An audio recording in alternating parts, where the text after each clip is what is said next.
Welcome back to America Decides. The chair of the House Ethics Committee told CBS News this afternoon he opposed the release of that committee's report into Matt Gaetz, a former member of Congress, now the Attorney General nominee for President-elect Trump. The ranking Democratic member of that committee, Susan Wild, responded to those comments after the meeting. Let's take a listen. I don't believe that we should be disclosing anything that happens in that committee room, and I would not be even commenting to this extent, except that the chairman has essentially suggested that there was agreement of the members of the committee, which there most definitely was not. California Democratic Congressman Mark DeSaulnier joins us now. He's a member of the Ethics Committee, and for those keeping track at home, he has district offices in beautiful Antioch and Walnut Creek. Mark, it's good to have you with us. Thanks for joining us. Look, I know you are limited because of the procedures and the understanding of the Ethics Committee. To the degree you can, describe what happened today. I can't, but I can reiterate Can you shed any light on it at all? Well, I can, in so much as the House of the Rules makes the 5-member Democrat and 5-member Republican membership of the committee independent of the Speaker and the leader's office. And I can say that I, like the ranking member who you just had on, believes in transparency and openness. I believe that the Senate should have all the public information they can. So in a general way, I won't talk about what happened because that's how the rule applies. It's sort of like being a grand jury member. But I agree with the ranking member. There's a process we're pursuing. I'm not naive, but I have pretty strong faith that we're going to come to a bipartisan conclusion that allows the Senate to consider the report. Congressman, the chairman of the Senate Judiciary Committee, Dick Durbin, told reporters today that it's his view that Matt Gaetz resigned so that the Ethics Committee would, for some period of time and possibly forever, be stymied on release of this report, that was the intent of his resignation. Do you have any thoughts on that? I would agree with Senator Durbin. Okay.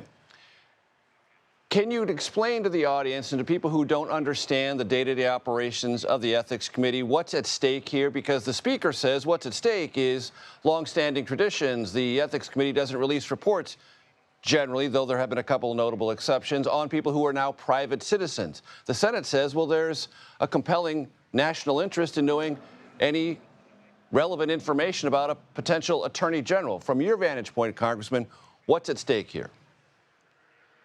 Well, first, as far as the historical record is, there have been multiple cases that show that we have not done it.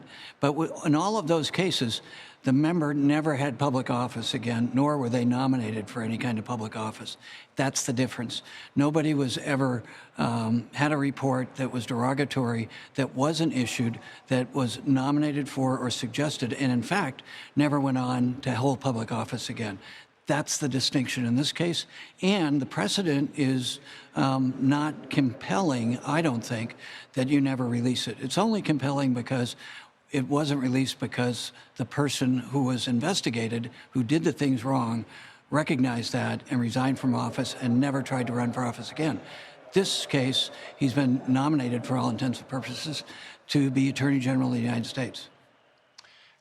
Is it something you can say, Congressman, that this report is done?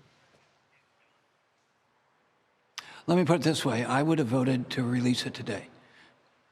Okay, you would have voted. In order to work together, that's the nature of the committee, is try to work together to get to a point where everyone on the committee would agree it's finished. Would it be fair to conclude, therefore, Congressman, that the reason the committee decided to reconvene in early December is that it believes, that is to say the committee, that it can work through this process and get to that consensus that you're alluding to? That's my hope.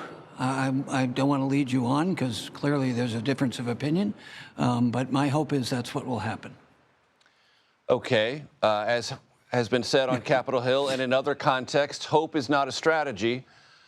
Do you have a strategy?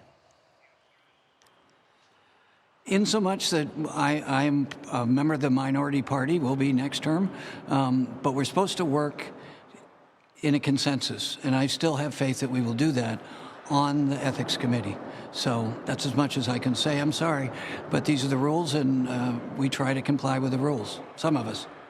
Certainly. Let me ask you this, because I talked in New York on Monday to a lawyer who represents two women who testified to the Ethics Committee, and he went into great detail about their testimony. I'm not going to ask you about that. That's on the record, not only with the committee, but it's on the record from CBS News. What I'm curious about, Congressman, is as the investigation went on, and it's been going on for quite some time, would you say the committee and its investigators were working collaboratively and on a consensus basis in pursuit of information, and there were no clashes over the legitimacy of that pursuit?